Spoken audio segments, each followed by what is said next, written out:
वर्णन करते हैं कि जिसने भगवान को जिस भाव से देखा, भगवान सभा में पहुंचते हैं, कंस सिंहासन पे बैठा है, मल्ल युद्ध चल रहा है, सल तोसल बड़े बड़े पहलवान युद्ध भूमि के अखाड़े लगे हैं, वहां जितने लोग बैठे हैं भगवान को जिस दृष्टि से देख रहे हैं वैसे ही परमात्मा दिखाई दे रहे हैं। नंद बाबा और वसुदेव को भगवान अपने लाला दिखाई पड़ते हैं। होने की होती तो क्या करता तू? तो सुंदर सा भजन है, एक दो कड़ी आप लोगों को समझ में तो कम आएगा। जैसे हमको कोई बोलता बाबा जी पंजाबी हिंदी है, मतलब हाँ थोड़ी थोड़ी गल समझ में हिंदी है ना, बोल नहीं पाते लेकिन समझते हैं। तो ऐसे ही बहुत सुंदर सा भजन है, भगवान की बांसुरी बजाने के ऊपर वो भजन के भाव हैं। रुक्मणी मैया गोविंद से प्रार्थना करती है, तो हमारे पूज्य व्यास जी बोलिए कृष्ण कन्हैया लाल की जय। ओ बांस की बंसुरिया पे गानो इतना वे, बांस की बंसुरिया पे गानो इतना, कोई सोने की होती हीरा की होती, काई कर तो बांस की बंसुरिया पे गानो इतना वे, बांस की बंसुरिया पे गानो इतना।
की बंसुरिया पे गानो इंदिरा में, बांस की बंसुरिया पे गानो इंदिरा में।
इनका कोई दोष नहीं है, ये तो मेरे मन का भाव था।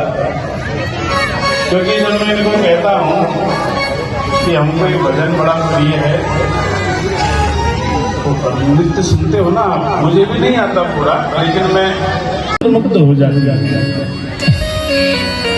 राजस्थानी भाषा बड़ी मीठी है, गुजराती भाषा मीठी है, और पंजाबी भाषा तो मुझे बहुत अच्छी लगती है।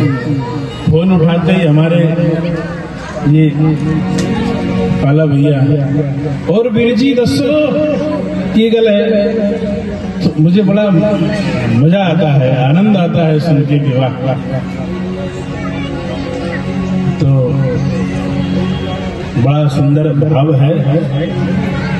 हम भारतवर्ष में रहते हैं, भाषाएं हमारी भिन्न हो सकती है, खान पान हमारा भिन्न हो सकता है, रहन सहन हमारा भिन्न हो सकता है, वस्त्र आभूषण भिन्न हो सकते हैं, लेकिन हम सच्चे भारतीय हैं, सच्चे सनातनी हैं। हम सबका भारत, हम सबका धर्म एक है, ये कभी अलग नहीं हो सकता।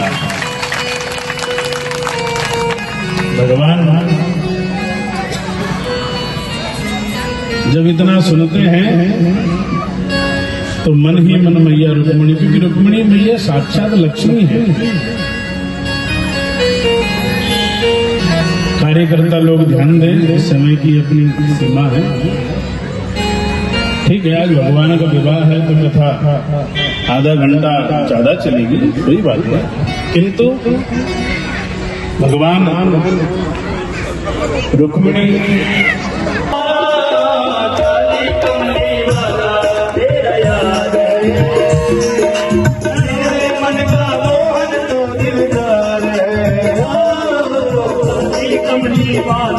मेरा याद है, मेरे मन का मोहन को दिलदार है।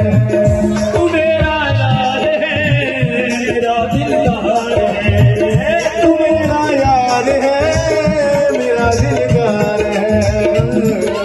काली कमली वाला मेरा याद है, मेरे मन का मोहन को दिलदार है। हाँ, काली कमली वाला मेरा याद है, मेरे मन का मोहन तो दिलदार है।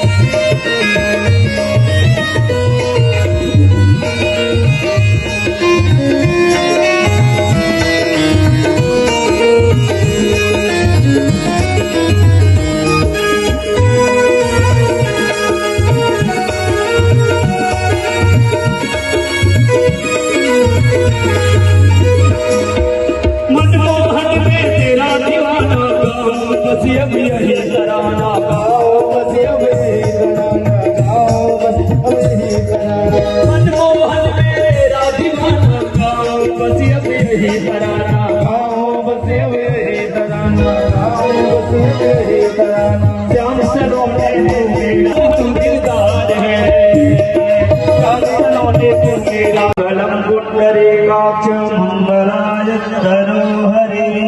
कृष्णाय वासुदेवाय हरे परमात्मने प्रणतः क्लेशनाशाय गोविन्दाय नमो नमः।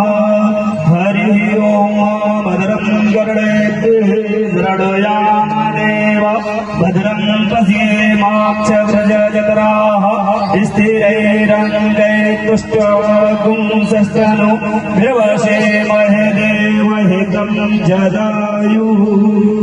बोलिए कृष्ण कन्हैया लाल की जय। इसको कहते हैं प्रणाम करना। देखो पंचांग प्रणाम भगवान को किया है। आयुष्यवान भवा, आरोग्यवान भवा, ऐश्वर्यवान भवा। बोलिए कृष्ण कन्हैया लाल की जय। भगवान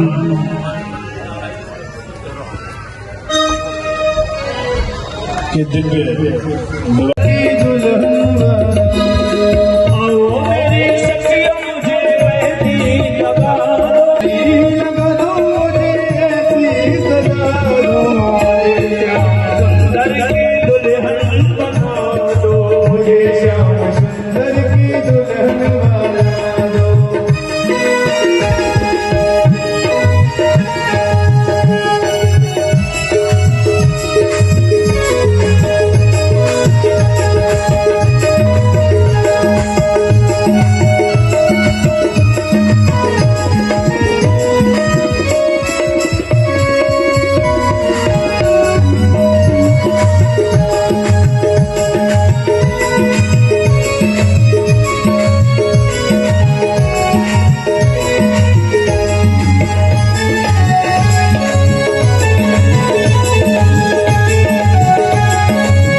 सत्संग में मेरी बात चलाई, सत्संग में मेरी बात चलाई, सतगुरु ने मेरी की सगाई, सतगुरु ने मेरी की सगाई। उनको बुला के हंसी लेवा तो करा दो, उनको बुला के हंसी लेवा तो करा दो, उनको बुला के हंसी लेवा तो करा दो, बुला के हंसी लेवा तो करा दो। मुझे श्याम सुंदर की दुल्हन बना दो, मुझे श्याम सुंदर की दुल्हन बना दो, मुझे श्याम सुंदर की दुल्हन बना दो, मुझे श्याम सुंदर की दुल्हन बना दो। के लिए मेहनत करी है। इस सारी समिति को मैं इतना ही आपसे कहूंगा कि खूब खूब आशीर्वाद देके जाइएगा।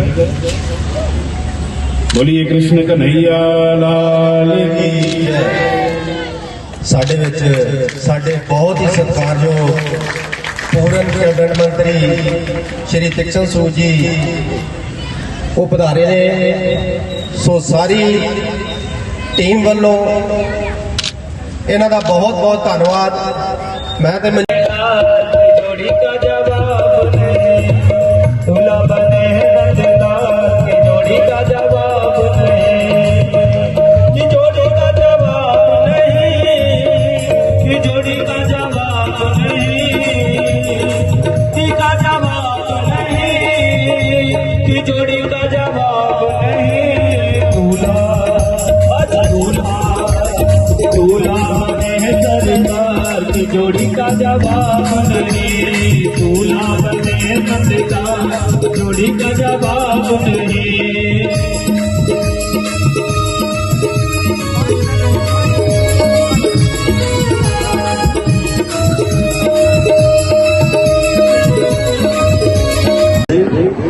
जय श्री रुक्मिणी देवी, क्योंकि बहुत ही सुंदर प्रसंग है। विवाह के स्वरूप में रुक्मिणी देवी जी के साथ जो चल रहा है, बड़ा ही भावविभोर प्रसंग है कि कैसे भगवान ने इतना बड़ा फैसला लिया। पंडित जी ने पहले बताया, ये बड़े दिल से उन्होंने बात की है, भाई भगवान ने ये फैसला क्यों लिया, क्योंकि रुक्मिणी जी ने दिल से उनका वर्णन किया। और दूसरा, जिससे उनकी विवाह निश्चित हुआ था, वो उससे रक्षा करना चाहते हैं, क्योंकि विवाह हमारा बहुत पवित्र संस्कार है। हमारे जितने भी संस्कार हैं सनातन में, इनका अपना एक बहुत बड़ा भाव है उसके पीछे, और वो भाव सिर्फ मानवता का है, जिंदगी का सबसे बड़ी बात है। भागवत हमें इस जिंदगी से मोक्ष की ओर लेके जाता है, तो जिंदगी भी है और हमने आगे का सफर भी तय करना है, कहाँ जाना है। तो जो सुखदेव मुनि जी ने परीक्षित जी को, क्योंकि परीक्षित जी को जब आवास हो गया, तो ये कथा जो है अपने आप में हमारे जीवन का एक सार है। और मैं इस कथा के चरणों में प्रणाम करता हुआ, कथावाचक जो है उनके चरणों में प्रणाम करता हुआ, कथावाचक जो है बहुत सिद्ध पुरुष होते हैं, तो मैं ज्यादा टाइम नहीं लूंगा। अगर मेरे को याद है, मैं एक प्रसंग जहाँ छोटा सा 1 मिनट का सुनाना चाहता हूँ, अगर आप अलाउ करेंगे तो। उसमें मेरा अपना कोई स्वार्थ नहीं है। मेरे गुरुदेव बहुत बड़े महापुरुष थे, तो उनके गुरुदेव बहुत बड़े महापुरुष थे। उन्होंने जिंदगी में 4000 से ज्यादा किताबें लिखी। कोई महानुभाव जिंदगी में वो कह नहीं सकता, पढ़ता भी नहीं है जिंदगी में, लिखने को पड़ता, और 5 लैंग्वेज में लिखी। तो मैं कथा सुनने के बाद एक दिन यहाँ बहुत बड़ा भागवत का अगला सप्ताह भी होने जा रहा है होशियारपुर में, तो मैं वहां से उठा, तो मैंने जाके उनकी किताब पढ़ी थी, खोली, तो उसमें भागवत का कथा ही निकल आई। तो उसमें क्या प्रसंग था, मेरी बात का कोई बुरा नहीं मानेगा, जितने लोग हम यहाँ मौजूद हैं, तो मैं उसको भाव को क्लियर करना चाहता हूँ। तो खास तौर पर गुरु चरणों में प्रणाम है जी, आप बुरा मत इस बात का मानना, कोई भी आदमी, तो उनका भाव भी नहीं था, उनका कहने का मतलब कुछ और था। हमें रूहानियत की और एक्चुअल ले जाने का मतलब है। अगर देखो कितना सुंदर स्वरूप है भगवान का यहाँ मौजूद। मैंने हिंदू साहब से पूछा भी जो भगवान की जो स्वरूप बने हैं, जो बच्चे पंडित जी के साथ ही आए हैं एक लोकल, इन्होंने कहा तो बहुत अच्छे को उनका भाव देखिए आप, कितने संस्कार पूर्ण बैठे, सबसे बड़ी बात है।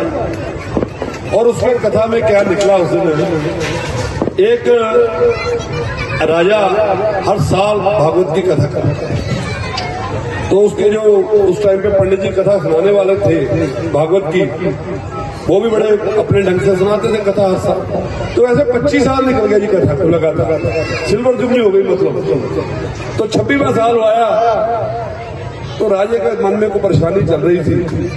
तो कभी किसी ने चढ़ा में, जितने राजनीतिक आदमी है ना, इनके मन में कुछ ना कुछ चैन से नहीं बैठते, इनका मन जो है कहीं ना कहीं फंसा रहता है। वैसे तो दुनियादार हर एक आदमी कहीं नहीं फंसा है। तो जब हम यहाँ आके 2 मिनट बैठते हैं ना जी, तो लगता है यार 2 मिनट तो रिलैक्स मिला, मन में आया, आराम से बैठे हैं 2 मिनट। आपने कहा, मन भी ख्याल भी इधर चला गया, इधर आपके चरणों में चला गया। तो राजा परेशान था, उसके मन में भाव था, थोड़ा मन में गुस्सा भी था, भगवान से मिलना चाहता था, कई मन में क्वेश्चन थे, भागवत के प्रति भी थे, जो गुरु जी कथा सुनाते हैं उनके प्रति भी थे। तो उसने कहा, पंडित जी कि मेरे को 25 साल हो गए, 26वां साल लग गया कथा सुनते हुए। तो राजा परीक्षित को तो 1 हफ्ते में भागवत में उसको असर हो गया, तो मेरे को तो 26 साल में नहीं हुआ, 26 में भागवत आ गया। कहता भी इस साल अगर मेरे को कथा का असर ना हुआ, 15 साल ने कहा मैं तो आजकल सबको राधे राधे टेलीफोन में कहता हूँ असर हो गया। तो आपने इस ढंग से सुनाया भी असर हो गया, वे राधे राधे कह रहे हैं, तो बड़ी बड़ी बात होती है, भगवान का नाम है। सो कहता अगर इस साल असर न हुआ तो फिर मैं ये समझूंगा आपको मैं सजा दूंगा कि आपने मेरे को भाव से कथा नहीं सुनाई।